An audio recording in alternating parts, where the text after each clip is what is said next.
Hello everyone, स्वागत है आप सभी लोगों का मेरे इस यूट्यूब चैनल पे। तो दोस्तों, जैसा कि आप सभी जानते हो, मैंने पिछले दिन टेस्ट सीरीज़ दिया था जीके जीएस का, जिसमें काफ़ी स्टूडेंट्स ने अच्छा परफॉर्मेंस किया। तो मैं उन सभी स्टूडेंट्सों का एक बार नाम ले लेना चाहता हूँ जिन्होंने टेस्ट में अच्छे मार्क्स प्राप्त किए। तो विक्रम कुमार, श्वेता कुमार, कृति पांडे, विजेता वर्मा, ठाकुर स्वाति, प्रद्युमन शर्मा, दिव्या यादव, यानी इन सभी स्टूडेंट्स ने टेस्ट में बहुत ही अच्छा परफॉर्मेंस दिया। यदि आप भी चाहते हो कि मतलब टेस्ट देने का, तो आप भी दे सकते हो। तो इसके लिए आपको वीडियो जो है वो लास्ट तक देखना पड़ेगा, और लास्ट तक देखने के बाद फिर उसके बाद अपना स्कोर कार्ड जो है वो कमेंट बॉक्स में बताइएगा। ओके, तो चलिए स्टार्ट करते हैं। पहला क्वेश्चन है, we have seen the fort is a sentence with which of the following tense. यानी इसमें पूछा ये जा रहा है गाइस कि एक सेंटेंस दिया गया है, we have seen the fort, मतलब ये कौन सा टेंस है, ये कौन से टेंस का सेंटेंस है पूछा जा रहा है। तो पहला है प्रेजेंट परफेक्ट, दूसरा है प्रेजेंट परफेक्ट कंटिन्यूस, तीसरा है सिंपल प्रेजेंट, चौथा है पास्ट परफेक्ट। तो पहले तो हम लोग इसका स्ट्रक्चर जान लेते हैं। प्रेजेंट परफेक्ट का टेंस का स्ट्रक्चर क्या होता है। तो इसका होता है सब्जेक्ट प्लस हैव या हैज़। ओके, हैव या हैज़ प्लस में वर्ब थ्री और देन ऑब्जेक्ट। तो देखिए, तो मिलाइए तो ये होगा या नहीं होगा। तो यहाँ पर सब्जेक्ट जो हमारा वी है, हैव या है ही, और वर्ब जो है थ्री का प्रयोग किया ही गया है। ऑब्जेक्ट हमारा क्या है, द फोर्थ। यानी ये जो टेंस होगा वो कौन सा होगा, प्रेजेंट परफेक्ट टेंस होगा। यानी ऑप्शन ए जो है वो मेरा करेक्ट आंसर हो जाएगा। ओके, तो यहाँ से हम लोग ये भी जान लेते हैं इन तीनों के क्या स्ट्रक्चर होते हैं, present perfect continuous, simple present और पास्ट परफेक्ट। तो प्रेजेंट परफेक्ट कंटिन्यूअस का स्ट्रक्चर गाइस सब्जेक्ट होता है, फिर प्लस में हैव या हैज़ का प्रयोग होता है, और फिर प्लस में बीन, और देन वी फोर यानी वर्ब फोर का प्रयोग करते हैं, उसके बाद ऑब्जेक्ट आ जाता है।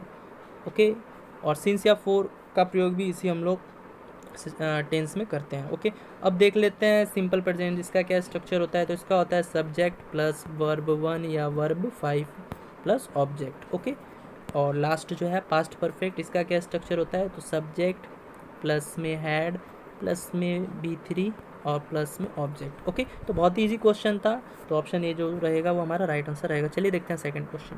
सेकंड क्वेश्चन है, which is the correct spelled word. यानी इसमें से पूछ रहा है कौन सा वर्ड जो है वो सही है। तो पहला है अकर्ड, दूसरा है शटल, तीसरा है सफिशिएंट, चौथा है सरप्राइज।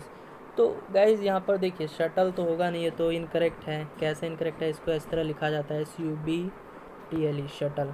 शटल का मतलब होता क्या है बेसिकली, तो इसका मतलब होता है नॉट वेरी स्ट्रॉन्ग या ब्राइट, यानी जो बहुत ही ज़्यादा मजबूत ना हो और चमकीला टाइप का ना हो, उससे हम लोग शटल बोलते हैं।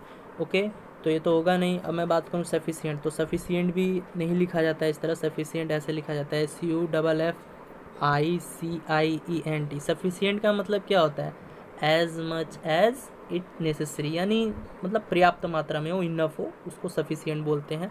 अब सरप्राइज भी इस तरह नहीं लिखा जाता है। Surprise SURPRISE। ओके, सरप्राइज का मतलब क्या होता है, चकित होना। तो यहाँ जो मेरा करेक्ट वर्ड जो है, जो क्वेश्चन में पूछा है, वो मेरा अकर्ड हो जाएगा। यानी ऑप्शन ए जो है वो मेरा राइट आंसर हो जाएगा। अकर्ड का मतलब क्या होता है गाइस, अकर्ड का मतलब होता है होना या घटित हो गया, है ना। तो चलिए देखते हैं नेक्स्ट क्वेश्चन। नेक्स्ट क्वेश्चन है, the prefix hypo does not mean. यानी यहाँ पर हाइपो जो है एक प्रीफिक्स है, इसका क्या मतलब नहीं होता है। तो सबसे पहले हम लोग जान लेते हैं हाइपो का मतलब होता है क्या है। देखिए, हाइपो का मतलब होता है बीनीथ और बिलो, यानी it also means less than normal, यानी बहुत ही ज़्यादा नीचे, सामान्य से कम, यही इसका मतलब होता है। तो बीनीथ का मतलब क्या होता है, इसका मतलब तो होता है बहुत ही ज़्यादा नीचे और कम, ठीक है, बोल सकते हो आप लोग। और अंडर का मतलब भी क्या होता है, नीचे, कम। और लेस का मतलब क्या होता है, यानी जो बहुत ही ज़्यादा अपने सामान्य से भी कम हो, उसको हम लोग बोलते हैं। तो यहाँ पर इसका हाइपो का क्या मतलब नहीं है वो पूछा है। तो ये मतलब नहीं है बिफोर इन टाइम, यानी ये है ही नहीं इसका मतलब। तो ऑप्शन जो डी है वो मेरा राइट आंसर हो जाएगा। ओके, चलिए देखते हैं नेक्स्ट क्वेश्चन। नेक्स्ट क्वेश्चन है, living both on land and waters. यानी ऐसा प्राणी बोल सकते हो आप जो जल तथा धरती दोनों पर रह सकता हो, जिसको हम लोग हिंदी में बोलते हैं उभयचर, है ना, बोलते हो ना उभयचर। तो बस वही बताना है। तो क्या होगा, पहला ऑप्शन है एम्बिगियस, तीसरा है दूसरा है एम्फीबियन, और तीसरा है सरप्राइज, ये तो होगा नहीं, और चौथा है एम्बिडेक्ट्रस। ठीक है, तो जान लेते हैं इस सब का मतलब क्या होगा। तो इसका जो राइट आंसर होगा वो होगा एम्फीबियन होगा। ओके, यानी ऑप्शन बी जो है करेक्ट होगा। अब इसका मतलब जान लेते हैं एम्बिगियस। एम्बिगियस का मतलब होता है अस्पष्ट, यानी describe condition are not clear, यानी हम लोग जिसको डिस्क्राइब नहीं कर सकते हैं, ठीक है, अस्पष्ट है वो चीज़, तो उसको हम लोग क्या बोलेंगे, एम्बिगियस बोलते हैं। और एम्फीबियन का मतलब उभयचर हो गया, जो कि इसका राइट आंसर है। सरप्राइज का मतलब तो मैं बता ही चुका हूँ, चकित होना। अब एम्बिड एक्ट्रस का मतलब क्या होता है गाइज? एम्बिड एक्ट्रस का मतलब होता है यानी वैसा व्यक्ति जो दोनों हाथों से काम करने में कुशल हो, ठीक है, तो उसको हम लोग क्या बोलेंगे, एम्बिड एक्ट्रस। ओके, चलिए देखते हैं नेक्स्ट क्वेश्चन। नेक्स्ट क्वेश्चन है which one word is spelled incorrectly, यानी यहाँ पर एक ऐसा वर्ड बताना है जो कि इनकरेक्टली है ना। तो पहला है इग्नोरेंट, दूसरा है डिफेंड, तीसरा है एक्सेलरेट, और चौथा है रिपिल, है ना। तो यहाँ पर देखो, यहाँ पर इग्नोरेंट है, यही गलत है ना। इनकरेक्ट का बात पूछ रहा है तो ये मेरा राइट आंसर हो जाएगा। तो बेसिकली इग्नोरेंट लिखते कैसे हैं, तो IGNORANT। ओके, यहाँ पर ई नहीं रहेगा, ए रहेगा ई की जगह। ओके, तो ये मेरा राइट आंसर हो जाएगा। अब डिफेंड का मतलब क्या होता है? डिफेंड का मतलब होता है किसी भी चीज़ को बचा रहे हो आप, रोक रहे हो, मतलब बचाना टाइप का। तो डिफेंड का मतलब होता है, जो कि सही है, वर्ड इसका सही है। और एक्सेलरेट का मतलब क्या होता है? गति को बढ़ाना। बाइक वाइक में आप मतलब एक्सेलरेट लेते हो ना, एक्सेलरेटर, तो वही इसका मतलब हो जाएगा। रिपेल, रिपेल का मतलब क्या होता है? पीछे हटना, है ना। तो इसका जो राइट आंसर होगा वो क्या होगा? इग्नोरेंट। चलिए देखते हैं next question. Which sentence is written incorrectly as a wrong word use, यानी इसमें से एक सेंटेंस दिया गया है और उस सेंटेंस में एक वर्ड जो है वो गलत दिया गया है, तो वही वर्ड जो हमको बताना है। तो आइए पढ़ते हैं पहला ऑप्शन। पहला ऑप्शन है our principal is a good man, सही है भाई। He has no principal in life, ठीक है, देखते हैं। The line is a best of pray, I have no peace of mind. तो यहाँ जो रॉन्ग है वो मतलब रॉन्ग सेंटेंस है, यानी रॉन्ग सेंटेंस बोलोगे आप, क्योंकि वर्ड ही एक रॉन्ग दिया है। तो वो क्या है? ऑप्शन बी है, ठीक है। तो यहाँ पर देखिए प्रिंसिपल दिया है, PRINCEPAL, ठीक है। तो ये प्रिंसिपल नहीं होगा, यानी सेकंड वाले सेंटेंस में ये वाला प्रिंसिपल नहीं होगा। इस प्रिंसिपल का मतलब हो जाता है प्रधानाध्यापक, यानी जो पहला है, जैसे our principal is a good man इसमें दिया है ना, ये वाला प्रिंसिपल नीचे होगा ही नहीं। यहाँ पर सिद्धांत की बात की गई है, तो सिद्धांत वाला PRINCIPLE लिखते हैं, है ना। लास्ट में PLE हो जाएगा तो सिद्धांत हो जाएगा, और यदि PAL रहेगा तो प्रधानाध्यापक जी हो जाएंगे। ओके, तो ऑप्शन बी जो है वो मेरा करेक्ट आंसर हो जाएगा, यानी यहाँ पर इस सेंटेंस में एक रॉन्ग वर्ड दिया गया था, कौन सा? प्रिंसिपल। ओके, चलिए देखते हैं नेक्स्ट क्वेश्चन।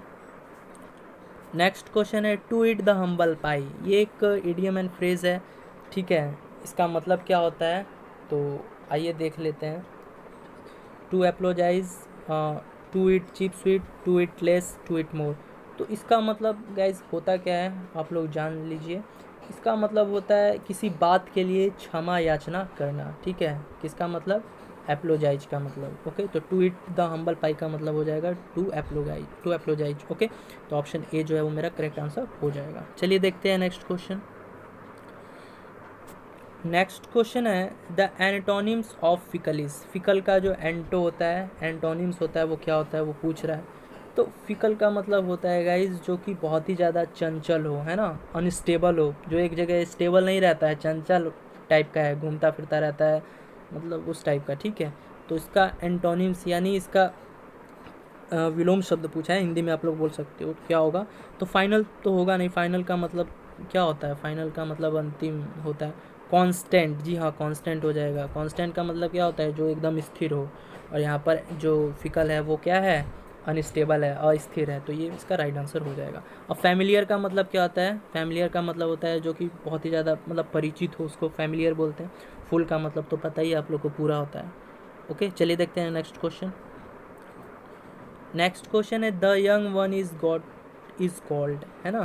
तो यहाँ पर जो बकरी का जो छोटा बच्चा होता है उसको क्या बोलते हैं? उसको हम लोग किड बोलते हैं, याद रखिएगा हमेशा।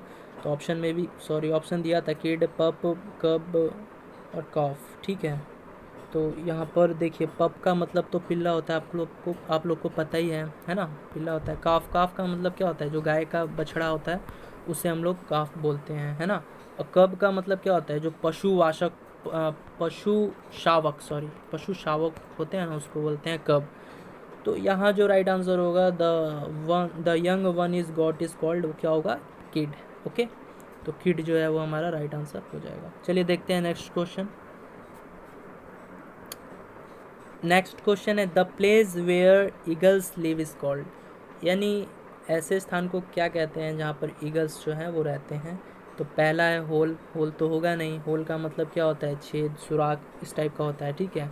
दूसरा है ईरी, तो यही होगा, ठीक है। ईरी का मतलब क्या होता है, जो पूरा ऊंचाई पर स्थित मकान वकान हो, जैसे जो मतलब ऐसे मतलब बोल सकते हो बर्ड्स, जैसे ईगल है, इसका जो मकान होता है वो ऊंचाई पर स्थित होता है, ठीक है। तो ईरी जो है वो राइट आंसर हो जाएगा। डैन, डैन तो होगा नहीं, डैन का मतलब क्या होता है, डैन का मतलब जो अड्डा होता है, यानी निजी कमरा टाइप का। स्टाई, स्टाई का मतलब गंदा कमरा होता है, ओके। तो यहाँ पर जो राइट आंसर है ईरी हो जाएगा। चलिए देखते हैं नेक्स्ट क्वेश्चन। नेक्स्ट क्वेश्चन है, in he walled by, by it is, यानी इस सेंटेंस में जो बाई है वो क्या है। तो नाउन है या वर्ब है या एडवर्ब है या प्रोनाउन है। तो गाइस देखिए यहाँ पर जो बाई है वो एडवर्ब है, ठीक है। तो अब एडवर्ब किसे कहते हैं, यानी जो वर्ब की विशेषता बताता हो उसे हम लोग एडवर्ब कहते हैं, ठीक है। और एडजेक्टिव की भी विशेषता बताता हो, प्रीपोजिशन की भी विशेषता बताता हो, उसी को हम लोग एडवर्ब कहते हैं। यहाँ पर देखो बाई जो है वो वर्ब की विशेषता बता रहा है ना, तो ये हमारा क्या हो जाएगा, एडवर्ब हो जाएगा, यानी एडवर्ब जो राइट आंसर हो जाएगा, ओके। अब जानते हैं नाउन, नाउन क्या होता है। तो ये तो पता ही होगा आपको, वस्तु, व्यक्ति, स्थान, गुण, कार्य या अवस्था के नाम को हम लोग क्या कहते हैं, नाउन कहते हैं। अब एडवर्ब की मैं बात करूँ तो ये क्या है, तो एडवर्ब क्या होता है, कोई बताएगा। तो देखो मैं बता देता हूँ, एडवर्ब जो है वो क्या है, वो वर्ब की विशेषता बताता है, ठीक है। और यहाँ मैं बात करूँ वर्ब की, तो ये क्या करता है, ये वर्ब जो है किसी कार्य को होने को प्रेजेंट करता है, यानी वर्ब जो है किसी कार्य को होने को प्रेजेंट करता है, यानी बताता है कि वो कार्य मतलब हो रहा है कि नहीं हो रहा है, तो ठीक है। और अगर मैं बात करूँ प्रोनाउन की, तो नाउन के बदले प्रयुक्त होने वाले जो शब्द हैं वो प्रोनाउन ही होते हैं, ठीक है। तो ये लोग आप यहाँ जब ग्रामर पढ़ोगे पास्ट ऑफ स्पीच, तब आप लोग का ये जो है कन्फ्यूज़न दूर होगा, तभी आप लोग को ये समझ में आएगा, ओके। तो चलिए देखते हैं नेक्स्ट क्वेश्चन। नेक्स्ट क्वेश्चन है, he will not listen dash me what I से। तो यहाँ पर प्रीपोजिशन पूछ रहा है, कौन सा है जो लिसन के साथ प्रीपोजिशन का यूज़ किया जाएगा। तो पहला ऑप्शन है ऑन, दूसरा है टू, तीसरा है विथ, चौथा है एट। तो गाइज हमेशा याद रखना, लिसन के साथ हमेशा हम लोग टू का प्रयोग करते हैं, यानी ऑप्शन जो है वो मेरा बी जो है करेक्ट आंसर हो जाएगा, ओके। अब जान लेते हैं ऑन का प्रयोग कहाँ किया जाता है। तो ऑन का प्रयोग हम लोग के ऊपर, यानी जो वस्तु एक दूसरे के संपर्क में हो वहाँ हम लोग ऑन का प्रयोग करेंगे, बस इतना जान लो। जैसे the book is on the table, okay, यानी यहाँ पर जो चीज़ें हैं यानी यहाँ पर दो चीज़ें हैं जो एक दूसरे के संपर्क में है, तो यहाँ हम लोग ऑन का प्रयोग करेंगे, okay.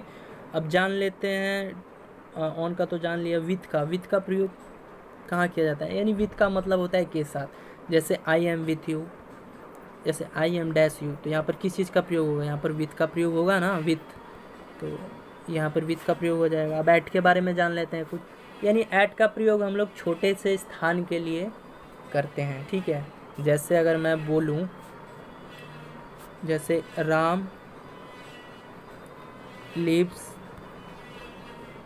Eight Jaipur in Rajasthan, okay.